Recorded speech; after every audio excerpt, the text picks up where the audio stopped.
Hello, everyone. Good afternoon, and thank you and welcome to the Measurable Skill Gains and Credential Attainment Workshop for VR staff. We are recording today's session, so you should have got the OK button on your screen somewhere, and we sure hope that you've clicked it.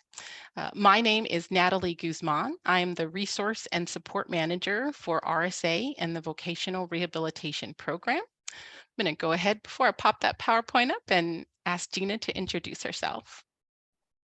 And hello, everybody. My name is Gina Verdugo, and I'm the Business Analysis Supervisor. So I work for your IT team. And we're on the backside helping pull data for reports and everything related to the 911. So you're going to hear those terms throughout the process of what we're going to do today. So good questions to come as we go. Looking forward to it. Absolutely. And I tell you folks, Gina will be taking us through a deep dive through the WIOA and Libra elements. So I really do want to keep my portion brief. So what I'm going to really talk about today is really the introduction and purpose. Why are we here today? Why are we talking about measurable skill gains and credential attainment? Well, I'm sure that some of you might remember we actually started with measurable skill gains, meaning we did some training back in calendar year of 2021. And here we are in April of 2024. And now that we have gone through a few program year cycles, we've recognized that we really need to revisit and honestly reset our understandings of measurable skill gains and credential attainment. Again, we initially focused on MSGs, and over time, we've recognized that our performance has decreased in this area. On this particular slide, on the right of the slide is a chart. And while we're not going to take a deep dive into this chart, essentially I'm showing you that again, over time, so we started in program year 2020, and then recognizing by program year 2022, we'd had a negative performance change. So started off very strong with measurable skill gains at 49.4%. And in program year 22, ended with 23.4%. And so we've not only recognized that the number has decreased, but we've recognized that the guidance has changed over these years and needed to be updated. So we've updated our resources. And as it says, we're also going to focus on some training, which you are here today. We've not previously focused on credential attainment. And most of you probably already know that, having recognized credential attainment. It is a separate performance measure than measurable skill gains. And on that same chart, you can see that we do very well with credential attainment rate, and we've seen it increase over the program years, which is what we want to see. At the same time, because we've never focused on credential attainment, we're a little worried that the positive that we're doing might just be by accident, and we don't want that to happen. We want it to be very clear that yes, this is credential attainment, or yes, these are in fact measurable skill gains. So just to give a national and state perspective, because we want our staff to be aware that, well, in our program year of 2022, again, our performance rate was 23.4. And you'll see here a chart of all 52 states. So that includes our 50 states, and it also includes the District of Columbia, as well as, I believe, Washington, DC is on here. Excuse me, no, District of Columbia and Puerto Rico. That's it. So we have 52 states on here, and you can see that Arizona, well, we fall to the 4th quartile and essentially the last place of the states. And so not because we're last in the states, but because we know that we can improve on measurable skill gains in particular. As it says here on the slide, we've developed a strategy for improvement, including updated training, resources, and policy guidance. So we really want to thank you for being here today, because this is that training. We had an opportunity to discuss our resources and guidance with our federal technical assistance advisors. So you might hear the words or be familiar with the VR Tech, and that's what that means, the VR Technical Assistance Center. And so we work with individuals who essentially they reviewed our guidance, they reviewed our policy, they reviewed our resources, and they gave us lots of feedback of areas that they felt we could improve. And we've taken that feedback and we've put that back in these guidance and in this training. Some might know that in the last month of February, this calendar year, we had a federal visit, federal audit, and we had the opportunity to review a number of cases where they showed us where those measurable skill gains were missed. And we're going to pass that knowledge on to you folks today. Lastly, with the MSG rate, and again, talking about that last program year of 2022 from a national and state perspective. And so we have another chart on here, which I'm not going to go into detail, but as this slide says, after our federal visit, this chart was shared with us to show what factors have impeded our measurable skill gains rate. And what is highlighted here, and it's really one of the most important lessons that we learned, is that we are seemingly over-reporting individuals who are eligible to earn MSGs and or then under-reporting individuals who actually earned MSGs. And so Gina, again, is going to show you how that's calculated. So what do we mean when we say that? So again, the chart that I'm showing, I just really wanted to show you over the years how our data has changed. And so you can see here, we don't have quite as number of people who earned measurable skill gains compared to the number of people we've reported that were eligible to receive one. And so again, that's that guidance that we really want to deep dive and share with you today so you understand what that means and how we can improve things. So one of those things is, well, we've had a WinTAC MSG guide on the RSA SharePoint for some time now. But what we did today and from our technical assistance advisors is we have taken this checklist, this measurable skill gains checklist, and we have separated it from that guide. So when you look at the RSA SharePoint and MSG section, if you just wanted to look at this checklist, then it will be there for you as a resource. And the way that this checklist works is essentially you're answering questions as you go down the line. So it's some reminders, as it's saying, it's just a guide, but it's really, you're encouraged to use it so that when possible, as you answer yes, you can be really assured that in fact, what you've documented is a measurable skill gains and should be captured. So that's really what this checklist is about. So moving away from measurable skill gains, we're going to move into credential attainment or credential attainment rate or CA. And so again, this is how we performed in program year 2022 with credential attainment rate. So again, here are those 50 states and 2 territories, and Arizona again fell in the 4th quartile, kind of in the middle there at 24.8%. So credential attainment rate is arguably the most difficult of the performance measures to understand and to calculate. And so this is what Gina is going to show you, that unlike an MSG that is captured during a program year and used to measure interim progress, the credential attainment rate also includes post-exit data. So I know we've had other sessions, WIOA sessions on post-exit data, and this will show you really where it's used. We're also going to explain that credential attainment rate includes a special rule for students in secondary education recognized equivalents. And there is now a guide for state VR agencies, including a checklist now available on the RSA SharePoint site. So as I move my slide forward, I'm going to show you this is the credential attainment checklist that is now in SharePoint. And much like the MSG checklist, as you can see, it's really meant to be a guide that you're answering questions as you go from each section so that by the end, again, you can be satisfied that what you've captured is in fact credential attainment. And that's really why these were created for you. Again, a quick glance guide to essentially ask these questions and then ensure that you're documenting things correctly.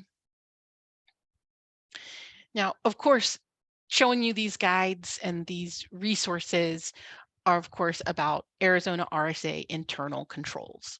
So I can tell you that when the our federal auditors came in February, it was a very big question they had, and they asked it a few different times, a few different ways.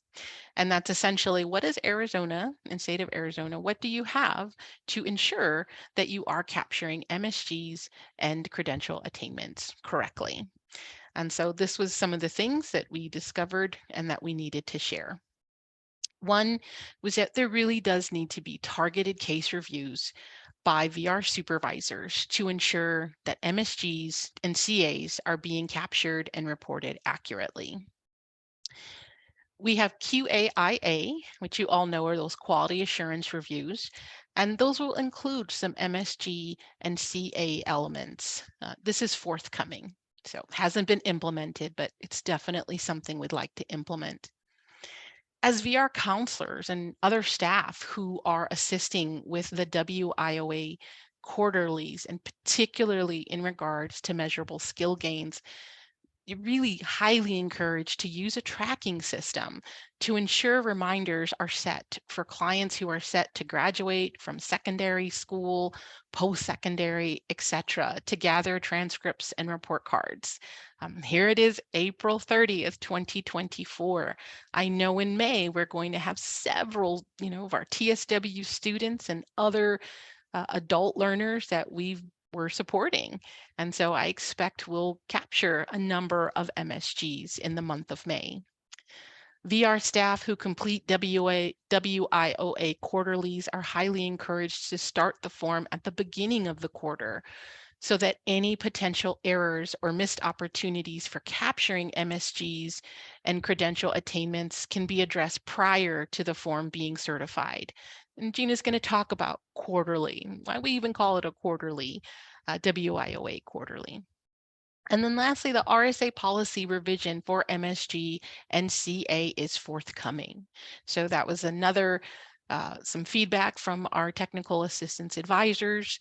And so our policy unit, we've certainly discussed, they've attended this training. And again, revision to policy will be coming up and will be announced when it's ready. All right. So lastly, for this slide, you might see this chart here on the right side of the slide. And again, why I'm showing you that is for our goals for performance year 2023.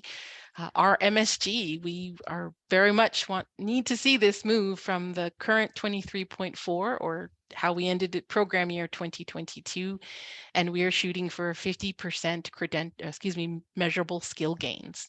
And I just want to say, as the program, we know that we have MSGs. Arizona, we support a significant amount of individuals in post-secondary. We have a huge TSW program, and so we know those MSGs are there. It's just a matter of documenting them correctly and, again, making sure you folks have the guidance and the resource that you need to do that correctly. And for that, I'm going to turn it over to Gina and the deep dive. All right, well, welcome to the land of MSGs and credential attainment. What we're going to cover today is going to kind of give you more language to kind of surround this conversation. So hopefully things will stick a little bit better. We're going to relate it to some of the things that you're doing on a regular basis, so that you're being able to see ways to capture this information each and every day as you're doing your job. So keep in mind that we'll look at some samples specifically of what the quarterly form looks like at different statuses. I have recognized that maybe there's some confusion there. So we're going to take a quick look at some of those, where that data comes from. And then we're going to get into the meat and potatoes of what an MSG or CA looks like. What are the definitions, the calculations? You're going to notice these DE numbers, and you probably have seen them in emails that we've sent out. Those DEs are data elements. We're going to explain them and we'll have them listed out for you, but I wanted to make sure to include them here because it is a big part of how the 911 data is documented. These data elements are representative of certain areas of information that we have in the system. So we're going to look at all of those things together. And then, of course, really important is we gave you a link to that MSG and CA FAQ document. And we want you to know that there's a lot of tools that we're going to be providing to you. So we have an external tool with some resources that have been made available. And then we have our internal tool, which is the Q&A that we're providing for today. There's been some great questions asked in the last 2 sessions, and we want to continue that. So those answers to those questions are there that you can definitely take a look at, take advantage of those. And then also feel free to add additional questions to that, and we'll continue to answer those for you as we go along. Let's go ahead and move forward and get started. Okay, first things first, let's get this quarterly business out of our way. I think sometimes the frame of reference really messes things up for the things that we're doing on a regular basis. And this was a big kind of aha moment that came after meeting with federal folks when we were going through the audit. We use the term quarterly in reference to a form that we fill out, and most folks are doing it at the end of a quarter. However, the quarterly form is one piece of the quarterly process. So we need to think about this in a different frame of reference. The quarterly form is what we use to record activity that a client is completing over a designated quarter.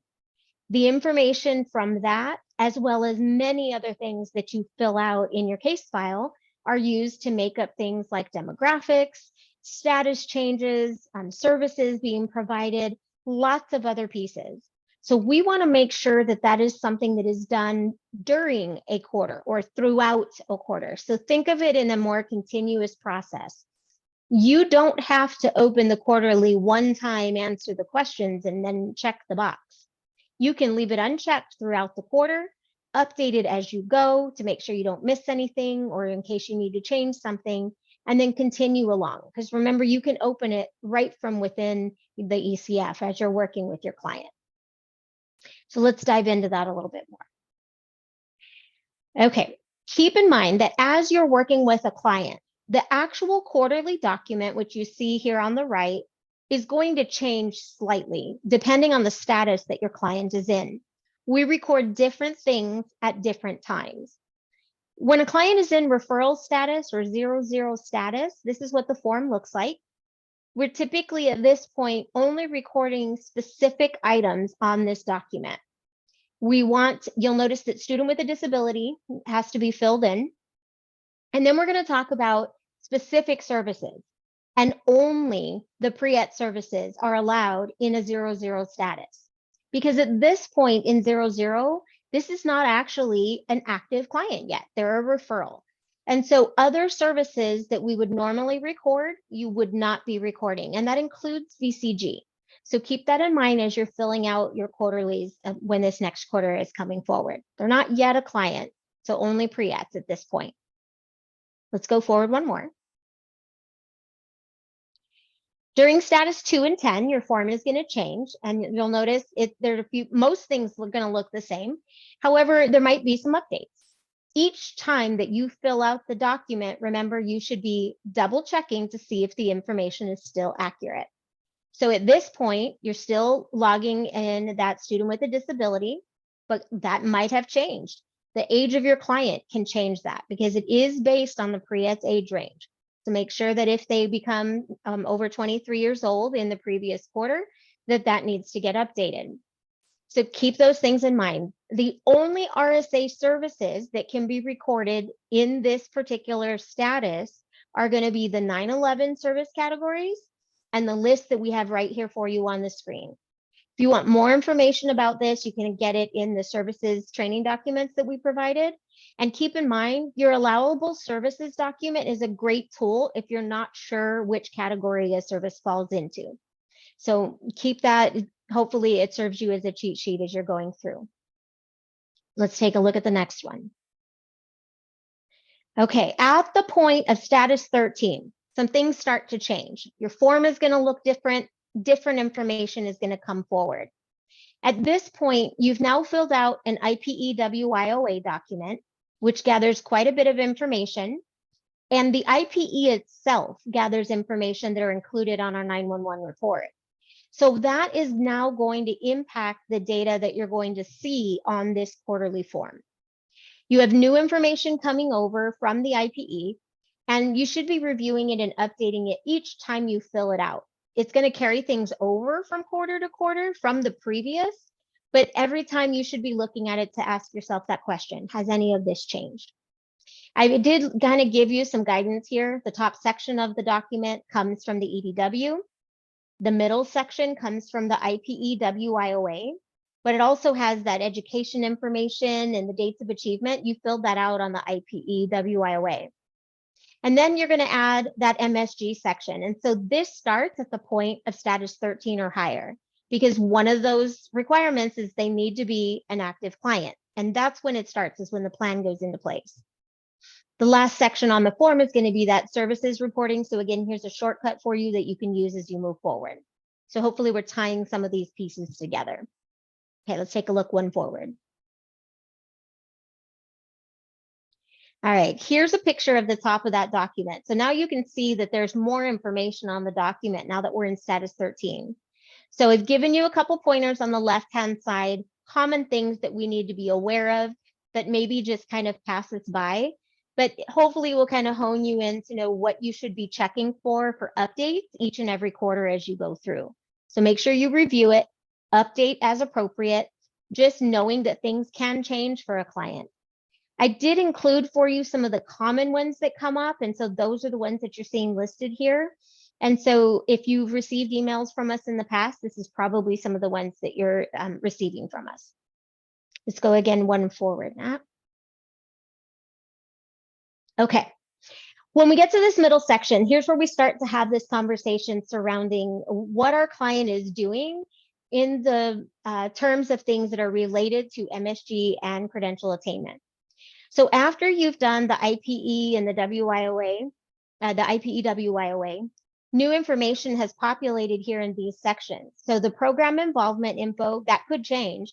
And here's where the education level details start. Please be mindful that you really do want to pay attention to this information, as we're going to talk about in the calculations. That WIOA education level information is part of how they determine whether or not to count a credential as we move forward. Next slide. In the section here for education achievements, when you originally capture this data on the IPE WIOA, you're generally gathering information about the past, what's happened before they became a client with VR. At the time of status 13 and every quarter after, you should be updating with what's happening during that quarter. So as new information comes up, we definitely want to update that with what is happening in the life of our client. So this is a critical area for both MSG and credential attainment. Next slide. Okay, here's the point in which we actually start to record MSGs and credential attainment. It's at the status 13. So after you have written your plan and it's been approved and the status has changed, we're officially now in MSG and credential attainment territory.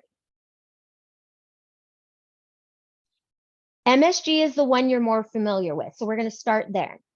With a measurable skill gain, keep in mind, it is a calculation. So there's math in the background happening. I'm going to give you the kind of piece that is the math part, and then we're going to talk about it as a word problem because I think it's a little easier to understand. So the number of people who have earned an MSG is populated and calculated by how many times you plug a date into those 5 squares that you see in the top right item there. So whether it was an EFL, a secondary diploma, any of the items there, number of MSGs earned. Now, I will let you know that you can record multiple MSGs for a single client, but they actually count per client. So if we have 5 on the same person, that's technically 1 MSG. But we want you to record anything that a client does achieve.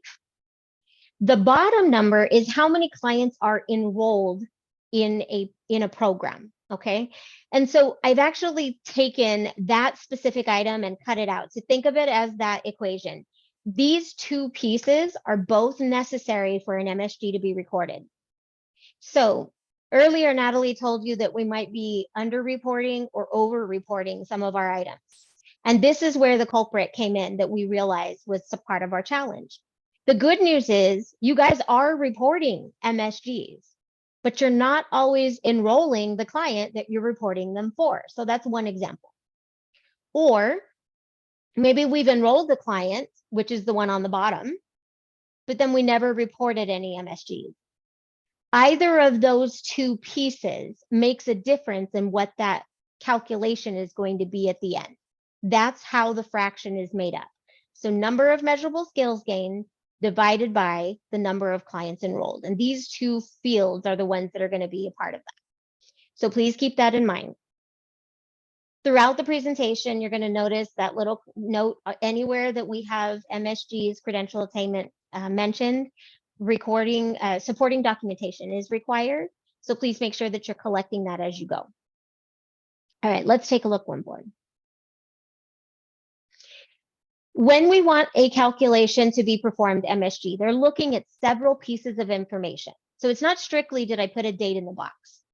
One, the person has to be a participant. That's where the status 13 comes in. And then 2, it has to be within the program year. So they're looking at, program year is similar to our state fiscal year. The number at the end is what's different. But they want to make sure that they're looking at all clients who are active within that time frame. So if your client is active from July last year to June this year, at any point during that time frame, they would be included in the calculation. They must have a DE 85 or an enrollment date. So DE 85 is the enrollment date. If that field is not plugged in, an MSG will not be recorded. And then they must have at least one of the MSGs reported. You could have 5, but at least one must be reported in order for it to be counted. Okay, so those are the basis of whether or not we're going to meet the terms of being included in the calculation. So let's move forward. Now, when we're doing a credential attainments are related to the MSG, but they are not the same. And I'll be the first one to tell you that there was still kind of some cloudiness in this. So I think these pieces now putting together help to tell us a story about what's being documented and what we need to plug in here. So there's a lot of data elements included in this calculation. So I've got them defined for you here, and hopefully this will help break it down a little bit. So we're going to look at 78,484. And yes, there are over 400 elements on the 911 report that they can use. We need to be doing this and reviewing it quarterly. We need to be completing it so that that denominator for the credential attainment is going to be calculated. So enrollment dates are going to be important, and these additional pieces along right with them. So take a look at the right-hand side. If your person is in secondary school, meaning high school, they will either have to have enrolled in secondary education, and you'll notice it says diploma is the goal on the IPE, and many of you will mark that. Make sure that you're actually including it as a goal on your IPE as well. And then there's another option for DE 400 that says they're enrolled in recognized secondary school equivalency program. And you see an example of that in the screenshot to the left. Now, they're talking about a GED for the recognized secondary school equivalency program, okay? So if they're working on a diploma or they're working on a GED, make sure that you indicate that the person is. In our example on the left, you'll notice that it says this person is not enrolled. If they are not enrolled, they're not going to be counted as a credential, because that's the first thing that they look for, is are they enrolled in one of these programs? If it's a post-secondary student, then they're going to be calculating using DE 84, which is the one that says enrolled in post-secondary education or career or technical training. So again, review it regularly. Think about adding that answer, changing it to yes, as soon as you fill out an authorization to send your client to school, or as soon as you add it to their IPE. If you've put it on their plan, make sure that you're marking it as being provided and you know that you've got your person in school, even if they're using Pell Grants. We do not have to be paying for it for you to include it on your plan. If they are actively working on it and using it toward employment and a way to be able to reach their goal, it should be included in this piece of information. So that's what gives us opportunity. If any of these items are missing, then we miss out on that positive outcome, because if we've missed one piece of this, then we don't get to count credential attainment. So you heard Natalie say earlier that we might have been getting it by accident. That's kind of where that comes from. We want to make sure it's not an accident. We want you to get credit for the work that you're doing and the work that your client is doing. So let's go forward. Okay, here's that enrollment date and where it sits in the middle of the document. Now, sometimes people miss it because it is not the first item on the list. So just keep that in mind, that it's right there in that center section. They're enrolled in secondary or recognized equivalency or post-secondary. So any of those apply after their initial IPE development. That's important. So remember, anything after a status 13. So the date enrolled during program does need to be completed. You want to report the day that the participant was enrolled in an education training program. If, let's say, they were already in school at the time that they came to you. So TSW is a perfect example of that, right? They're often in school, and that's how you got the referral. You're going to use the status 13 date as the date that they started based on the IPE, because it says after initial IPE development. But let's say that that same person comes in, maybe they finish their high school portion and they're getting ready to start college. And this is 3 to 6 months after I've started my plan. The date that you write that first authorization and add that education to their IPE, that's the date that you're going to use for your enrolled in a secondary equivalency program. And by the way, you can be enrolled in multiple programs throughout the life of a case.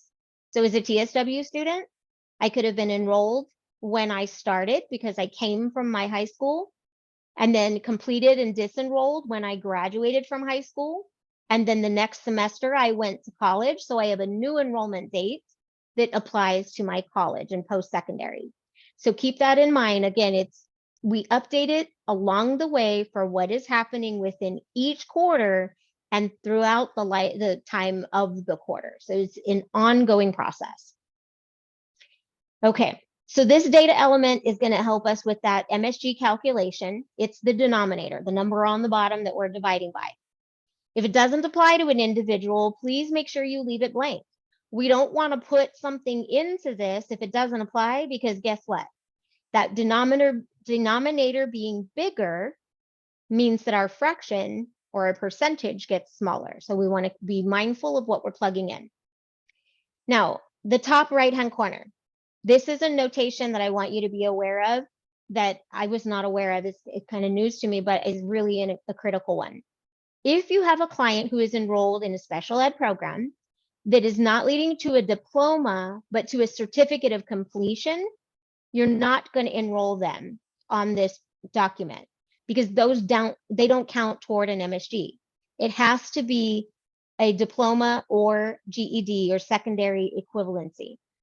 The only way you're going to know that is if you're actually talking to the schools, find out what kind of a completion.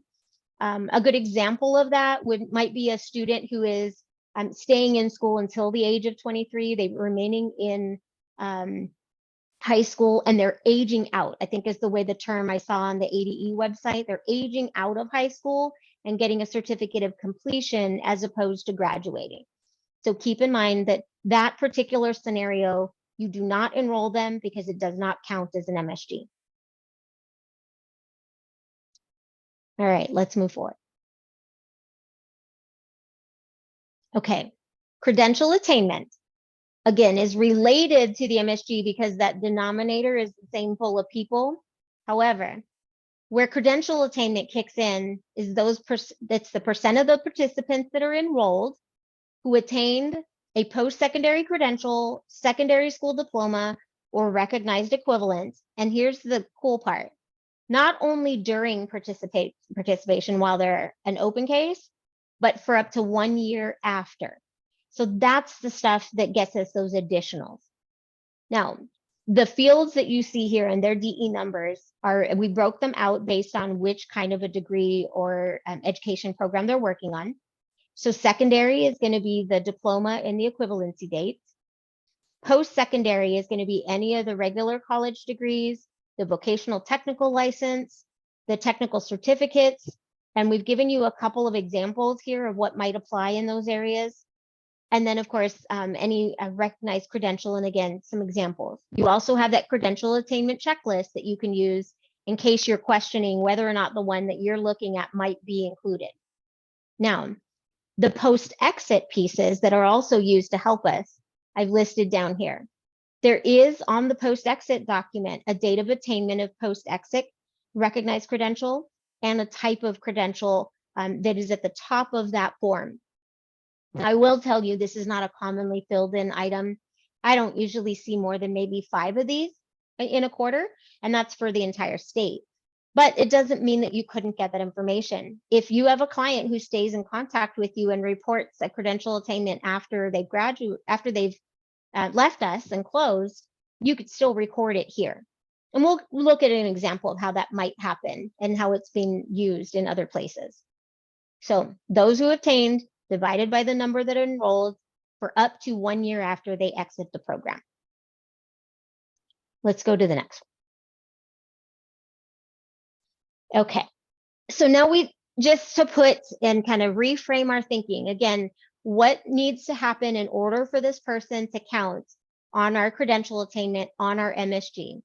Number one, remember that participant requirements are met. They have started an IPE. That means that they are now active in a program. Their IPE needs to include a training program that leads to a credential. Even if we're not paying for it, maybe they're doing this by comparable benefit. They have a grant or parents are paying for it. Include it on your plan because that is something that can count toward their getting a job in the future. It may help them with that credential. So you want to be tracking that, having that conversation with your client. And that's also putting it on the plan is going to help remind them that they should be turning in documentation to you. Then that date of enrollment, DE 85 needs to be there, enrolling them in that, and that's what includes them in that denominator. Keeping in mind along the way, documentation, we're always collecting that to be able to prove that it's happening. And keep in mind that the person, once they are included for a program year, they're included for the entire program year. If they happen to finish a program during that year, they'll drop off our denominator in the next year. So we look at them for a whole year. And then the last element that we've learned a lot about in the last quarter is the DE 401 or the completed program disenrollment. We actually did a deep dive and scrubbed all the data, and I want to thank everybody that was involved in that process. I know that it was a big project, and we really do appreciate all of your help. But that's what's going to remove the client from that MSG denominator. So remember, Natalie said that the goal is to get that up to 50% next year. What we did with this project is going to help that be a reality for us. So if we know that a client does not have the potential to earn an MSG or a credential attainment, then we need to get them off of that list. So we wanted to make sure that we had that cleaned up. So that's where we're at today. Let's move forward. Okay. When they are in status 13 and they are working on secondary school attainment, here's some caveats that you want to be aware of. A participant who obtains a secondary school diploma or its recognized equivalent must also, so it's not just the diploma that matters when we talk about credential attainment. They also would need to have either a successful outcome or be in status 26, or they need to have moved on to post-secondary. That's what makes them count as gaining a credential attainment. So the diploma can count as an MSG as they receive it. The transcripts count as an MSG as they get them. But after the fact, the credential attainment is gained when they move on to their next step, employment or post-secondary. Now, again, we follow them for up to 1 year after they leave our program, after they exit. So we have lots of time to be able to gain those MSGs along the way, other credentials if they've gone on to post-secondary. And then when they exit the program, you guys fill out that post-exit document. This is why that post-exit document is so important. It really matters. It's important that we go back and update the previous quarter, make sure that we're not leaving things that say not yet available when they are now available, making sure that we're coding things to the correct quarter, because the federal government is now going to look at the details here to see, did any of these folks that you had that qualify for with the first criteria, did they get a job? So maybe they didn't go on to post-secondary, but they got a job, and we can record that they are earning wages throughout the next year. That's what's going to help us with that credential attainment. So those two pieces, they come together to be able to help us to be able to move forward and get those numbers up. All right, let's move forward. Okay, I promised you a couple of examples of how the post-exit credential works. So there's a couple of visuals that we got from WinTAC, and this will give you some examples of when it happens. As I mentioned before, fully understand that you don't always talk to your client once they've left VR service, and that may be the case. However, there could be times when it does happen, and we are working on finding other ways to be able to collect data as well. So you become a critical portion of collecting the data now, and we're looking for other resources to be able to continue to do that, even once a client is exited. So in this example, Samuel exited the program and he left successfully. He got a job as a web designer. You can see that he exited in May of 2020. Okay, he exited in May of 2020. Now, on the post-exit, he decided he wanted to gain additional credentials and advance at his company. So he decided to go ahead and get an Adobe certified expert. And, you know, sometimes I've heard some really cool stories about how your clients call you to tell you how well they're doing. When they report to you that they're working on something like this, that's a perfect time to record this type of a thing. I remember many times hearing that in the field. Hey, my client got this job and they're getting ready for promotion, right? And then the post-exit credentials, when you got that email that said, hey, by the way, I graduated and fantastic. Send me a copy of your certificate. I'm so proud of you. We got it in there, that recorded and gave you a post-exit credential. So that's what that means. So it's not a random extra piece. This is an example of exactly what it would look like and how you might come across it. Now, that was a successful closure. Let's take a look at the other alternative.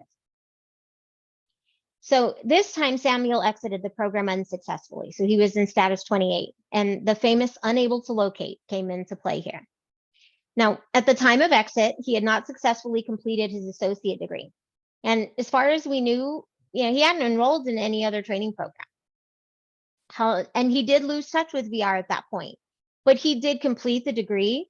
And through one avenue or another, once that was awarded to him, we gathered that information. So it could have been that the client contacted you. Maybe you have, there are resources out there that we're trying to look into that maybe we can gather that information separately to see which of our clients may have graduated, even they're not with us anymore. So these are some potential things that could happen in the future. But we want to be thinking about that. When could those possibilities happen? Many of you have very good rapport with your clients, and I know that you get some of that ongoing conversation. If you set the expectation in the beginning that you're going to be asking these questions even after they've left, hopefully you'll be able to have some of those come in even after the fact. So that gives you a couple of ideas on how to use the post-exit. All right, we are at 1:52, according to the clock on my desk, which gives us about 10 minutes to ask some really good questions, make sure that you've got a good solid understanding, and to clarify anything that might need a little bit more around it. as well, questions that you might post to the Q&A document. That's a possibility. And for those of you who maybe don't have a question, but you want to take a look at that document for some tips, take a look at the very bottom first. The reason I want you to look at the bottom first, we had during our last presentation, a conversation about, what are some tips, some suggestions? What's being done in other states that's making them successful? How are they getting those numbers up? And so I tried to share with you some of the things that we had learned. And one of the big tips that we were given, and this is happening across the country, guys, is they are doing ongoing processes. They're checking regularly. They're adding things as they go. They're really having a different mindset about what does quarterly mean? When should I edit it? So update it as you go. That's a critical factor. So what that might look like, when the plan type changes, you're going to have an update, because now, let's say I was a VR client in the beginning, and now I'm a supported employment client. Well, my disability type, it needs to be bumped up, because now I'm a most significantly disabled client, and that needs to be updated. Whenever a status changes, I've heard people say, oh, it's just going to bump it back and make me redo it. The reason that happens is because new information is needed. Whenever you change statuses, there could potentially be new services being offered. You may have new information that you've learned about your client. And so that's the thing that says, hey, by the way, make sure you go back in and update some more things about your client, because something has changed. So that's why it does it. And it's actually kind of a cool thing that it reminds us, but I don't know that any of us really ever knew that. So think about when you're adding services to the bottom of the form. So a lot of people have asked me questions like, how many can I add? And the answer is add as many as you offer. If you have a client working on 7 or 8 different services, add them all. That's really important. We want to get the picture of what is happening with your client throughout that entire quarter. And you want all of those things updated at the bottom. Once they're in status 13, that's the time we should be seeing a lot of services. Now, anytime you're creating a VR auth, that should remind you to update it. Anytime you're approving a payment, double check to make sure you had that service on there. When you're updating your plan, if you've added new services to a plan, that's another place to remind you. If a client shares information about a meeting they went to, or comparable benefits, you had an update with the school and found out, something more about pre-ETS type things that they're working on in the classroom. Definitely, those are things that can make you think, hey, I'm going to go update my document because they're doing some additional things. Whenever you're doing information and referral, guys, that's an easy one that we miss out on. You guys give lots of information and referrals about services, all kinds of comparable benefits. And I know I've seen notations of it in case files for years now, but we're not always recording that as being offered to our client. And guess what? It's more than just a VCG. So you've got the VCG for the conversation, but when you provide the information, that's an additional service. So make sure you get that added in. Adding your MSG every time you receive a document gives you some examples, but there's many more. And then credential attainment, remember that we got to have all of the pieces filled in for credential attainment. So when you get a document confirming graduation and completion, anytime, making sure that you have that, making sure that you're marking all the correct boxes about the program that they're involved in, and the enrollment dates are plugged in. So being sure that we're getting all those in. Okay, question from Shelley. What does recognized secondary school equivalency mean? If you go up a little bit, Natalie, she's at the bottom of the last page, right there. A recognized secondary school equivalency in Arizona is a GED, same thing as a GED. So that's what we're looking at there. Would WAT count as a training program that leads toward employment? The answer is no, it's not, but it is a service. So you want to log that as a service. Great question, Shelley. And I would definitely use that cheat sheet, the checklist that we gave you, because that's got some of those pieces on there. And it's definitely a question that comes up pretty often. And are we expected to maintain contact with clients post-exit? If loss of contact, how do we know what credential attainment they get? Both good questions. So are you expected to maintain the client's contact post-exit? Not necessarily, but if you know that your client has been in school and isn't finished with that, does it make sense that we would want to maintain that contact so that we can gain the details that we need for that post-exit and that credential attainment. It's a really good way to do that.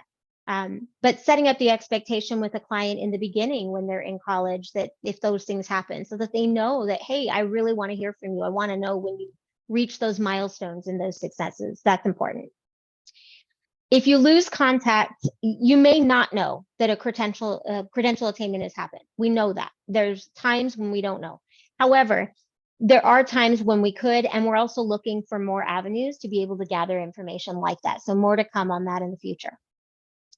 And then the other question was, what about if the person is homeschooled? If they're homeschooled working on a high school diploma, that goes right in there. High school diploma is the key, right? It's not which school they went to, it's what the final document was that they received.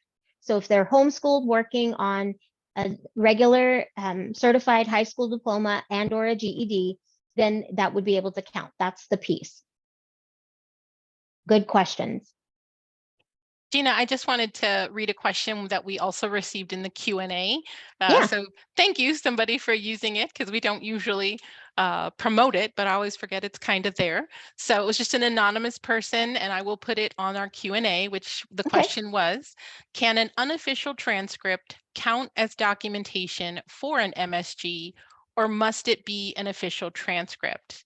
Now, great question. I did answer this. I copied and pasted directly from the MSG facts that Gina actually referred to earlier. So you might remember, some of us who were here in 2021, that they had developed a frequently answered questions guide after that training. So it was another item that we had reviewed by our technical assistance center advisors, and they said, you need to update your facts. So we did. But what I think is great about updating them, and that's what I'm displaying right now on the screen. And so that question is actually the very first question. And as you can see, folks asked it in a lot of different ways. And so, what is considered acceptable documentation? Do I need a copy of the actual diploma? Would another school record that indicated somebody graduated suffice? All these same questions that had to do with documentation. So what I answered for this person was I just cut and paste the answers, which is yes, it can be an unofficial transcript. We can accept a photo of a document via text or email, as long as those photos are readable and clear. So I'm very glad to get that question live, because I think it's really important that we answer it live so that it's captured for this recording. And I also just wanted to mention again, that what question is here because it was very popular, again, asked many different times, many different ways. And so it does just say no in the answer, but I also wanted to just show you from this facts. So again, our advisor said, there should be some guidance here. So you'll see here on the side now where you could go and well, where did she get that answer? Well, there's a couple. One is the performance accountability guidance for WIOA core programs. That's a large circular, but that's essentially where the answer is. And there's also that MSG guide for state VR agencies that again is on our SharePoint. I do recognize it's 2:01. I know a lot of folks have jumped off because there is a town hall right now for leaders and about performance.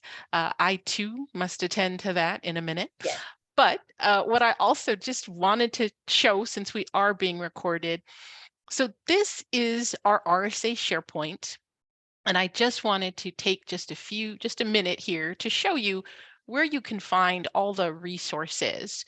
So we know our SharePoint has a long running list of items, we know, but hopefully you see that we do have categories, and we do have a category on WIOA RSA 911 resources. So in the Measurable Skill Gains section, that's where you'll find the checklist that we mentioned, the version 2 of our facts, and our WinTAC, the full MSG guide for MSG. If I went back and I looked at the credential attainment, you will see the guide for the checklist for the credential attainment. So again, just wanted to show you this really is where those resources are. As we have recorded today's session, it will be available. My goal is to have it announced during this Friday's All RSA Updates email. So it should tell you that the recording is available. It will be in our Yes Learning Management System. So again, there will be an announcement this Friday if you've missed anything from these trainings or recordings.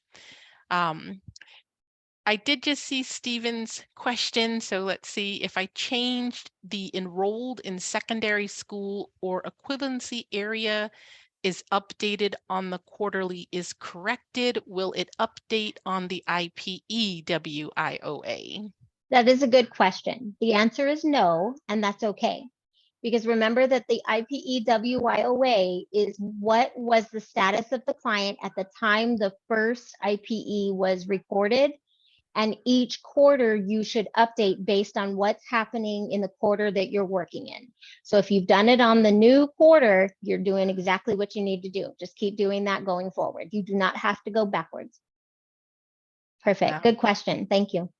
Thank you, Stephen. I tell you, questions are wonderful. That's why I'm hanging on just a little bit, but I am going to stop my share. So my apologies for the eye shift. There we go. Just going to come back into the main room just so that I can say thank you again, everybody, for attending today's session. Thank you for hanging in there with us and staying a few minutes earlier, or excuse me, later. I do see folks saying they're going to check out the recording. Wonderful. We hope that you do take that time, and this way you can go at your own pace and rewind to your heart's content. So I am going to go ahead and stop the recording.